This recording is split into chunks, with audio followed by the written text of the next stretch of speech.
तीर्थंकर अरहंत प्रभु वीतराग भगवान। स्वीकारो मेरी वंदना भवतारक जलयान। परमेष्टि की वंदना शमन करे भवताप।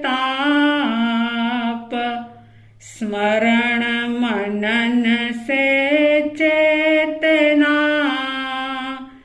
जागे अपने आप।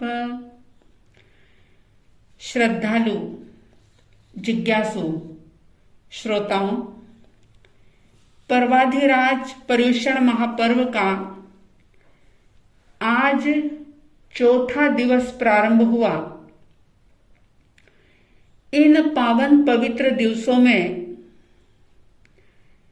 हम अंतगढ़ सूत्र के माध्यम से उन महान भव्य आत्माओं का जीवन चरित्र सुन रहे हैं, पढ़ रहे हैं, जिन्होंने एक ही बार में परमात्मा की वाणी को सुनकर के चेतना को जागृत कर लिया और न केवल उनकी चेतना जागी बल्कि सत्य का एहसास हो गया। सत्य को उन्होंने आत्मसात कर लिया और सम्यक दर्शन ज्ञान चारित्र की ऐसी साधना आराधना की कि वे उसी भव में अपने अनंत अनंत जन्मों के कर्मों को क्षय करके अनंत सुख में लीन हो गए, यानी कि सिद्ध बुद्ध और मुक्त हो गए। ऐसा आत्मा को पवित्र करने वाला ये अंतगढ़ दशा सूत्र, जिसके तीसरे वर्ग का 8वां अध्ययन आप सुन रहे हैं, जिसके अंतर्गत आपने सुना था कि महारानी देवकी उन 6 मुनिराजों के दर्शन करके और परमात्मा के मुख से ये बात सुनकर के कि ये 6 सगे भाई, इनको जन्म देने वाली माता तुम ही हो। सुलसा ने तो इनका मात्र पालन पोषण किया है, परवरिश की है, लेकिन तुम्हारी कोख से इन बच्चों ने जन्म लिया है। ऐसी बात सुनकर के, ये सत्य जान करके अपने महल में आती है और आर्त ध्यान करने लग जाती है। विचार करती है कि मैं कितनी बदनसीब हूं, मैं कैसी अधन्य हूं, अपुण्य हूं कि मैंने अपनी एक भी संतान की बाल क्रीड़ा का आनंद नहीं लिया, उनकी बाल लीलाओं को नहीं देखा, ना ही मैंने उनको खिलाया, ना अपनी गोदी में सुलाया, ना उन्हें दुग्धपान करवाया, और ना ही बच्चे जब तुतली भाषा में बोलते हैं, बातें करते हैं, जब मीठी मीठी बात बोलते हैं, तो वे बातें भी मैंने अपने बच्चों के मुख से नहीं सुनी। और इस प्रकार सोच करके दुखी हृदय होकर के वो आर्त ध्यान करती है। बंधुओं, विचार करने जैसी बात कि ये जो आर्त ध्यान हो रहा है महारानी देवकी के मन में, ये आर्त ध्यान करवाने वाला कौन है? ये उसका मोह कर्म है, क्योंकि ज्ञानीजन कहते हैं कि तलवार जो होती है वो घाव कर देती है, कांटा अगर चुभ जाए तो पीड़ा देता है, सालता है, दर्द देता है। अगर व्यक्ति का हाथ आग में चला जाए या शरीर के का कोई हिस्सा आग में जल जाए तो छाले हो जाते हैं, बहुत दर्द होता है। लेकिन मोह कर्म जो है वो इंसान को बेभान बना देता है। और ये मोह 8 कर्मों का राजा है। और जब तक ये राजा जीवित रहता है तब तक इस मोह कर्म के मंत्री जो है वो है राग और द्वेष, ये भी जीवित रहते हैं। और क्रोध, मान, माया, लोभ ये जो हैं ये मोह कर्म के नौकर चाकर हैं जो हमेशा ही इसके इर्द गिर्द घूमते रहते हैं। तो आप में, हम में, जिस भी जीव में राग द्वेष हो रहा है, क्रोध, मान, माया, लोभ हो रहा है, तो समझ लेना कि ये सब मोह कर्म के कारण से हो रहा है।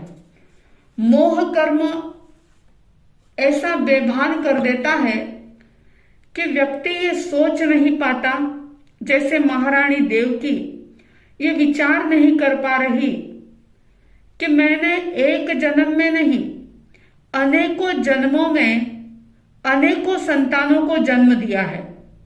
ये सारे मोह के रिश्ते हैं। ये नदी नाव संयोग वाली बात है। ये रिश्ते कोई शाश्वत नहीं रहते, लेकिन मोह का आवरण ऐसा छाया हुआ कि सत्य को जानने नहीं देता।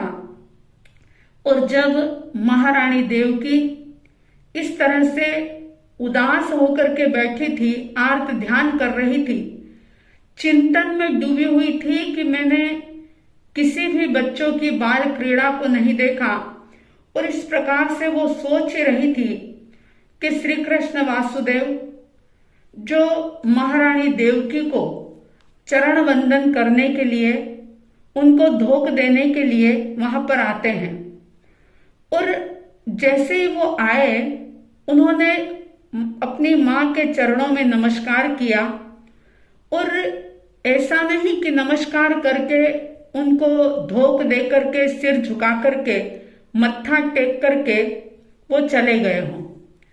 वो बड़े प्यार से अपनी माता को देखते हैं और देखने के बाद समझ जाते हैं कि जरूर मां उदास है, चिंतित है। क्योंकि चेहरा जो होता है वो आपके भीतर को बयां कर देता है, चुगली खा लेता है। व्यक्ति कितना भी कुछ छुपाने का प्रयास करे, लेकिन उसका चेहरा बोल देता है। अब ये बात अलग है कि कोई चेहरे को पढ़ पाता है, कोई नहीं पढ़ पाता। उन्होंने पूछा कि हे माता, जब मैं पहले कभी आपके सामने आता था तो मुझे देख करके आप बहुत खुश हो जाती थी, लेकिन आप आज बहुत चिंतित दिखाई दे रही हो, क्या कारण है? तब देवकी देवी जो थी, उन्होंने सारी बात कह दी, अपने मन को पूरा खाली कर दिया, सब बात कह दी कि मैं इस कारण से दुखी हूं। मां की बात सुनी और श्री कृष्ण जी ने कहा कि माता, आर्त ध्यान मत करो, मैं ऐसा कोई प्रयास करूंगा कि जिससे मेरे एक छोटे भाई का जन्म हो। ऐसा कहकर के, यानी कि अपनी माता को विश्वास देकर के धैर्य बंधाते हैं और वहां से निकल करके सीधे पोषदशाला में चले जाते हैं। और पोषदशाला में जाकर के तेले तप की आराधना करते हैं। और ये तेला जो था, ये कर्मों की निर्जरा के लिए, आत्मशुद्धि के लिए नहीं था, बल्कि अपने मित्र देव की उन्होंने आराधना की। जैसे जैसे अभय कुमार ने तेला तप करके अपने मित्र देव की आराधना की थी, उसी तरह से कृष्ण वासुदेव जो थे, इन्होंने भी तेला तप करके हरिण गमेशी देव की आराधना करने लगे।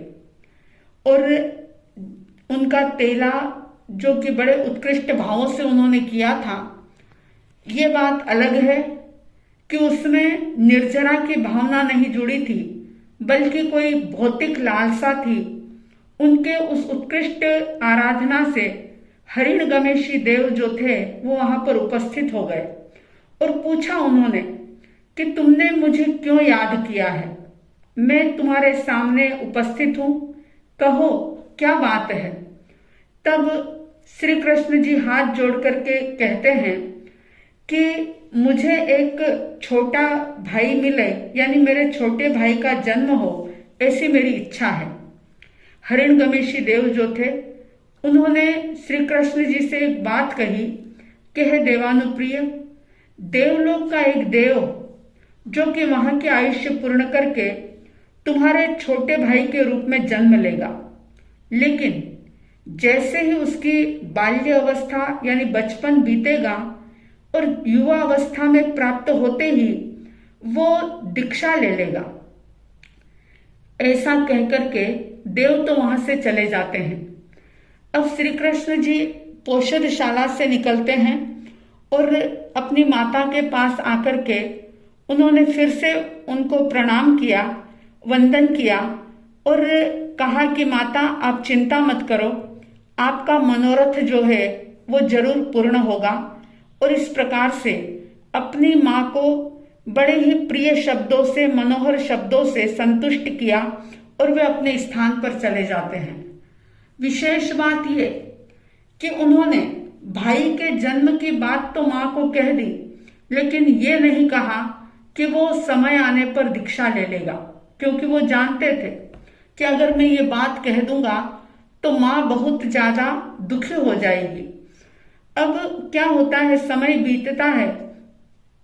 देवकी देवी ने एक बार सिंह का स्वप्न देख करके गर्भ धारण किया और गर्भ का समय पूरा होने पर उन्होंने एक सुंदर सुकुमार बच्चे को जन्म दिया।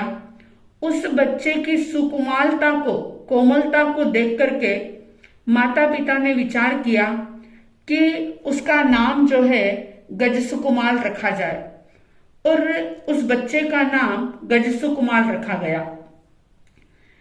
उसी नगरी के अंदर सोमिल नाम का जो एक ब्राह्मण रहता था, जो बहुत ही समृद्ध था और चारों ही वेद का ज्ञाता था।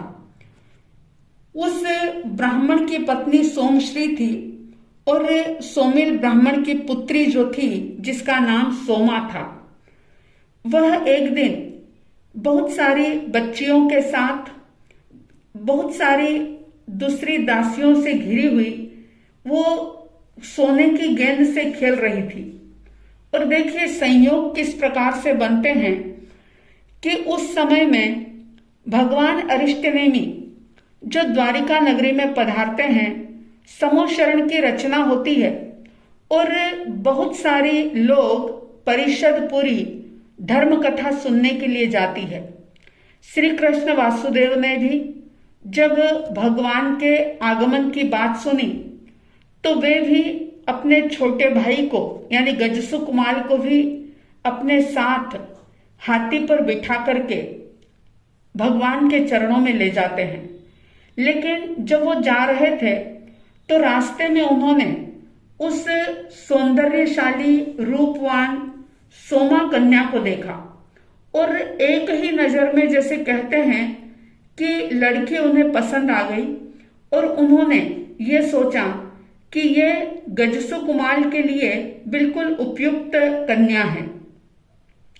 और राजसेवकों को उन्होंने सोमिल ब्राह्मण के पास भेजा और सोमिल ब्राह्मण ने जब ये देखा कि स्वयं वासुदेव अपने छोटे भाई के लिए मेरी पुत्री की याचना कर रहे हैं तो वो बड़ा ही प्रसन्न होता है और उन्होंने अपनी कन्या को ले जाने की स्वीकृति दे दी। जैसा कि उस जमाने में ऐसी एक प्रथा थी कि जो भी लड़कियां पसंद आ जाती थी उनको कन्याओं के अंतःपुर में रख दिया जाता था और फिर समय आने पर उनका विवाह किया जाता था। अब उसके बाद गजसुकुमार को लेकर के श्री कृष्ण वासुदेव परमात्मा के चरणों में पहुंचते हैं, भगवान को वंदन करते हैं, प्रभु की परिउपासना करते हैं और भगवान ने श्री कृष्ण वासुदेव गजसुकुमार इन सबको और इसके साथ विशाल जो परिषदा थी उनको धर्म उपदेश दिया और धर्म उपदेश के अंदर परमात्मा की वाणी में एक बात आई। उन्होंने ये कहा कि जो तुम देख रहे हो, जो ये रिश्ते नाते हैं, ये एक प्रकार का सपना है। ये मकान, ये महल, ये पद, ये प्रतिष्ठा, ये पैसा, ये परिवार, यानी ये जीवन के अंदर जो खुली आंखों से आप देख रहे हो, ये सब एक सपना है। अगर खुद का कल्याण करना है, उद्धार करना है, तो इस बाहर के जगत से राग हटाना होगा, आसक्ति दूर करनी होगी और अपने स्वरूप को जानना होगा, अपनी आत्मा की महिमा को समझना होगा, अपनी शक्ति को जानना होगा और ये श्रद्धा करनी होगी कि वास्तविक आनंद, सच्चा सुख भीतर में है। वो सच्चा सुख ना तो पैसे में है, ना भोगों में है, ना बड़े बड़े महलों में है, ना सोने चांदी के बर्तनों में है, ना सोने के सिंहासनों में है। सच्चा और शाश्वत सुख जो है वो तो व्यक्ति के भीतर ही भरा हुआ है, लेकिन उसका अनुभव तभी होता है कि जब व्यक्ति बाहर से थोड़ा अपनी नजरों को हटा करके अंतर्मुखी बने। प्रभु ने फरमाया, तू बाह्य जगत पर राग न करे, आसक्त न हो परिजन में। तू बाह्य जगत पर राग न करे, आसक्त न हो परिजन में। तेरा रूप दिव्य निर्मल उज्जवल है, भूल न तू इस तन में, भूल न तू इस तन में। धोले अनादि की कलुष कालिमा, बन निज का निर्माता। अब जोड़ स्वयं से नाता, अब जोड़ स्वयं से नाता। तू अनंत गुणों का स्वामी चेतन, क्यों निज भान भुलाता। अब जोड़ स्वयं से नाता, अब जोड़ स्वयं से नाता। हो लाख भले संयोग तुझे तो, सब तज करके जाना। हो लाख भले संयोग तुझे तो, सब तज करके जाना। पल भर का भरोसा नहीं है फिर भी, क्यों बनता है दीवाना। क्यों बनता है दीवाना। आनंद स्वरूपी सिद्ध स्वरूपी, तू चेतन कहलाता। अब जोड़ स्वयं से नाता, अब जोड़ स्वयं से नाता। तू बाहर जाकर खोजे किसको, कोई न साथ निभाता। अब जो से नाता, अब जोड़ स्वयं से नाता। परमात्मा ने सैकड़ों हजारों जो भी लोग वहां पर उपस्थित थे, सबको आत्मा की महिमा बताई, जीव को जानने का उपदेश दिया। सारे लोगों ने उस धर्म उपदेश को सुना। श्री कृष्ण वासुदेव परमात्मा की धर्म देशना संपन्न होने पर चले जाते हैं, लेकिन भगवान की वाणी को सुनकर के गजसु कुमार को वैराग्य उत्पन्न हो गया और वे भगवान से हाथ जोड़ करके निवेदन करते हैं कि भगवान, मैं अपने माता पिता से पूछ करके उनकी इजाजत लेकर के आपके पास दीक्षा ग्रहण करूंगा। आते हैं वहां से और माता पिता के सामने अपने भावों को प्रकट करते हैं। जैसे ही माता पिता ने दीक्षा की बात सुनी तो उनसे कहते हैं वो कि हे बेटा, तुम हमें बहुत प्रिय हो, हम तुम्हारा वियोग बिल्कुल भी सहन नहीं कर सके। अभी तो तुम्हारा विवाह भी नहीं हुआ है, शादी भी नहीं हुई है। पहले तुम अपनी शादी करो, कुल की वृद्धि करो, और जब हम इस दुनिया से चले जाएं उसके बाद तुम दीक्षा लेना। इस प्रकार से माता पिता गजसु कुमार से बातचीत करते हैं। और जब श्री कृष्ण वासुदेव ने भी गजसु कुमार के वैराग्य की बात सुनी तो वे भी उनके पास आते हैं।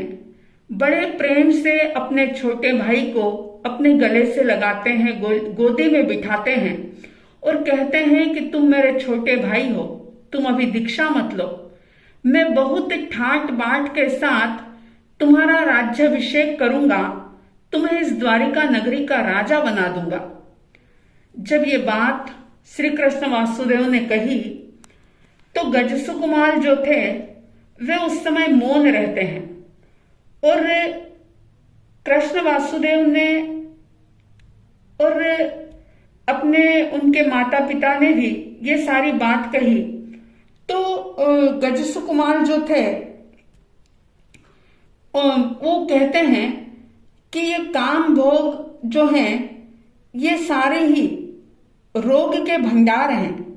ये शरीर अस्थिर है, अनित्य है, नाशवान है और अगर इस जीवन के अंदर धर्म नहीं किया तो कभी न कभी तो ये शरीर जो है, जो बिल्कुल अशुचि का स्थान है, वो तो निश्चित रूप से आगे पीछे कभी न कभी छोड़ना ही होगा, ये छूटेगा ही।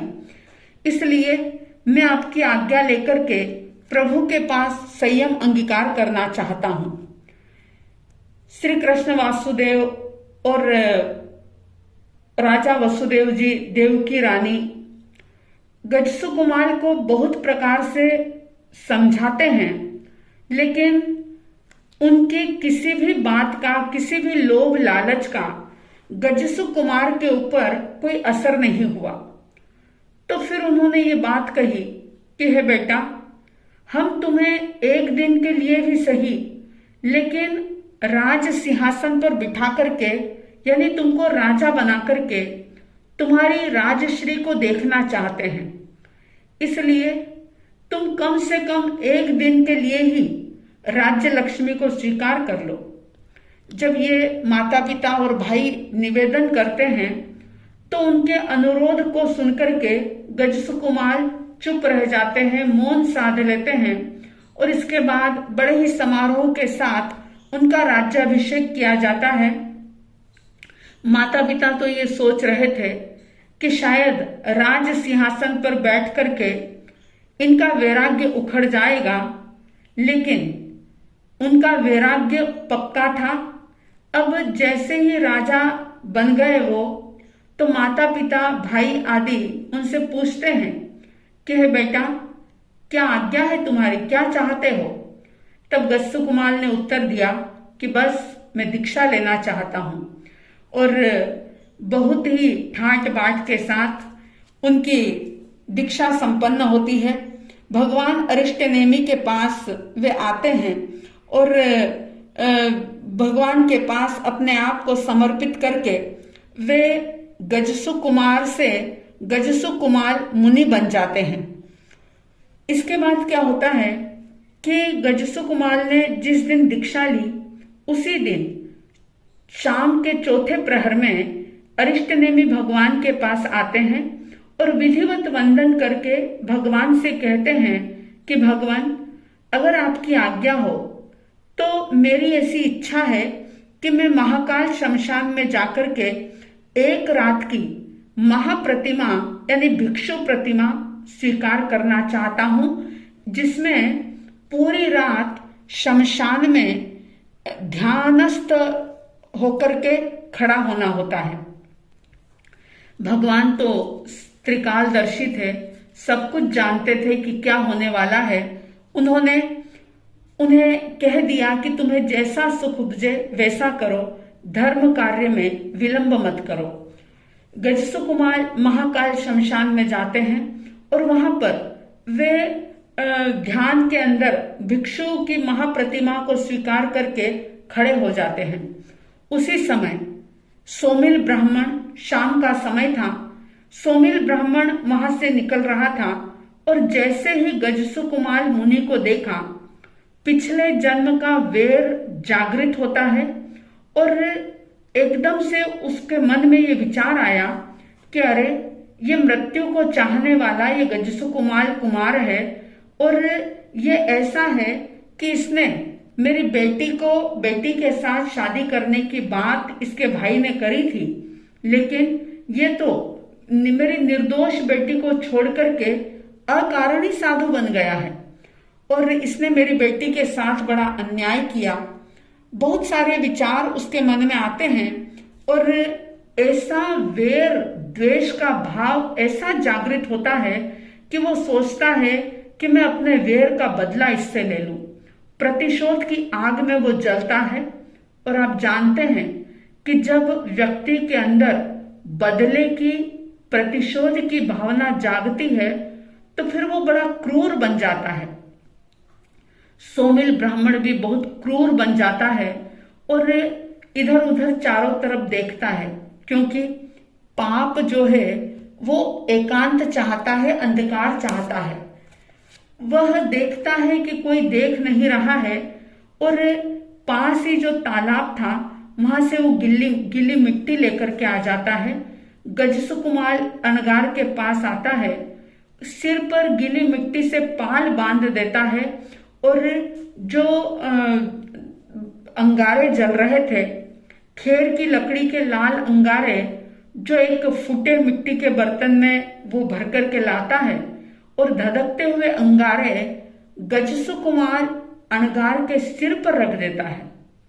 और फिर इसके बाद मुझे कोई देख न ले ऐसे भय से घबराता हुआ चारों तरफ इधर उधर देखता हुआ वो वहां से भाग जाता है। अब देखिए, गजसु कुमार मुनि जो कि भिक्षु प्रतिमा अंगीकार करके बैठे हुए थे अपनी साधना में और उनको पूरी तरह से भेद ज्ञान हो गया था। इस शरीर को वे एक पड़ोसी की तरह देख रहे थे। वो जान गए थे, अनुभव कर लिया था कि शरीर अलग है और मैं जो हूं बिल्कुल अलग हूं।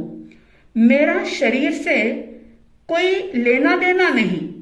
ठीक है, कर्म संयोग से मैं इस शरीर के अंदर हूं, लेकिन बाहर की वेदना मेरे भीतर को छू नहीं सकती, मेरा कुछ बिगाड़ नहीं सकती। और आप विचार कर सकते हो कि उनको कितनी भयंकर वेदना उत्पन्न हुई होगी, लेकिन एक रंच मात्र भी द्वेष का भाव सोमिल के प्रति नहीं आया। जरा सा भी अपना सिर भी उन्होंने नहीं हिलाया कि अगर सिर भी जरा सा हिला देते तो वे अंगारे जो थे वो गिर जाते, लेकिन उन्होंने अपने सिर को भी नहीं हिलाया। और ऐसा भेद ज्ञान, ऐसे आत्मा में बिल्कुल बस गए थे वो, ऐसा आत्म भाव उनके भीतर में जाग जाग गया था। उनके अंदर में यही रटन चल रहा था, सहजानंदी शुद्ध स्वरूपी अविनाशी हूँ आत्म स्वरूपी, देह मरे है मैं नहीं मरता, अजर अमर पद मेरा। देह मरती है, देह में शरीर में वेदना हो सकती है, लेकिन मैं तो सिर्फ उसको जानने वाला, देखने वाला, ऐसा चेतनवान ज्ञानवान आत्मा हूं।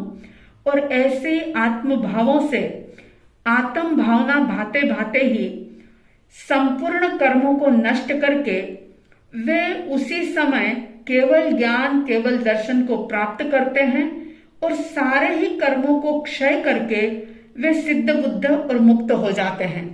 जिस दिन दीक्षा ली उसी दिन गजसु कुमार अणगार ने मोक्ष को प्राप्त कर लिया।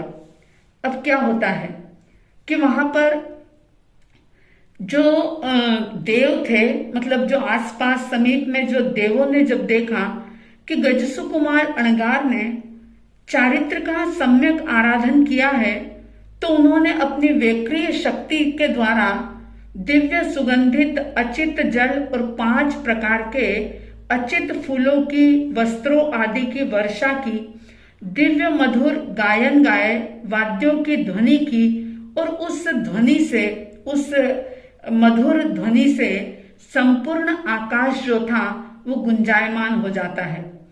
अब दूसरे दिन श्री कृष्ण वासुदेव जो कि अपने भाई के और अरिष्टनेमी परमात्मा के दर्शन करने के लिए परमात्मा के पास जाने के लिए चलते हैं, तब उन्होंने रास्ते में एक बहुत ही बूढ़े आदमी को देखा। ऐसा वृद्ध आदमी जिसका शरीर पूरा जर्जरित हो गया था और वो बहुत दुखी था। उसके घर के बाहर राजमार्ग पर ईंटों का विशाल ढेर था और वो बूढ़ा आदमी जो उस बहुत सारे ईंट के ढेर में से एक एक ईंट उठा उठा करके अपने घर में ला करके रख रहा था। उस वृद्ध को देख करके श्री कृष्ण वासुदेव को दया आती है, मन में अनुकंपा का भाव पैदा होता है और उन्होंने क्या किया कि अपने हाथी पर बैठे बैठे ही अपने हाथ से एक ईंट उठाई और उसके घर में रख दी। जब श्री कृष्ण जी ने ये काम किया तो उनके पीछे जो भी लोग आ रहे थे उन्होंने सबने एक एक ईंट उठा करके उस वृद्ध व्यक्ति को सहयोग दे दिया और इस प्रकार से उस बूढ़े आदमी का जो बार बार चक्कर काटने का जो एक कष्ट था वो दूर हो जाता है। और फिर वो परमात्मा के पास पहुंचते हैं, अरिष्टनेमी भगवान को वंदन करते हैं और वंदन नमस्कार करके वो इधर उधर देखने लग जाते हैं। जब कहीं पर भी उनको अपना छोटा भाई यानी गजसु कुमार अणगार नहीं दिखे तो उन्होंने भगवान से पूछा कि प्रभु, मेरा छोटा भाई नवदीक्षित गजसु कुमार मुनि कहाँ हैं? मैं उनको भी वंदन करना चाहता हूं। तब प्रभु फरमाते हैं कि गजसु कुमार ने जिस आत्म अर्थ के लिए संयम अंगीकार किया था वो लक्ष्य उन्होंने सिद्ध कर लिया, हासिल कर लिया। श्री कृष्ण वासुदेव को बड़ा आश्चर्य हुआ कि भगवान ये क्या कह रहे हैं। फिर से श्री कृष्ण वासुदेव पूछते हैं, तब परमात्मा कहते हैं कि कल दीक्षा लेने के बाद उन्होंने किस प्रकार से आज्ञा ली, कैसे महाप्रतिमा अंगीकार की और किस प्रकार से भिक्षु प्रतिमा का आराधन किया और कैसे उन गजसु कुमार को देख करके एक व्यक्ति वहां पर आया और कैसे उसका पूर्व जन्म का वैर जागृत हुआ। यानी कि सारी बात परमात्मा श्री कृष्ण वासुदेव के सामने रखते हैं। श्री कृष्ण वासुदेव को ये सारी बात सुनकर के बहुत दुख हुआ, बहुत वेदना हुई, भीतर में हृदय फटता था उनका।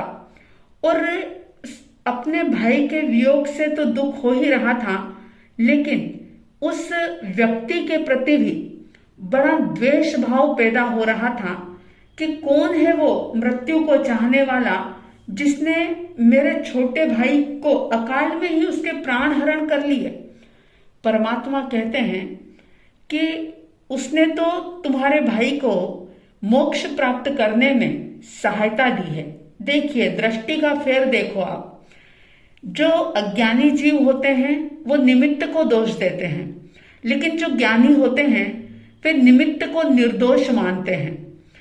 भगवान उनको कह रहे हैं कि जैसे तुमने उस बुजुर्ग व्यक्ति को एक ईंट उठा करके सहयोग दिया, ठीक इसी तरह से उस पुरुष ने भी, उस व्यक्ति ने भी गजसु कुमार को मोक्ष प्राप्त करने में, उनके कर्मों को क्षय करने में बहुत बड़ी सहायता की है।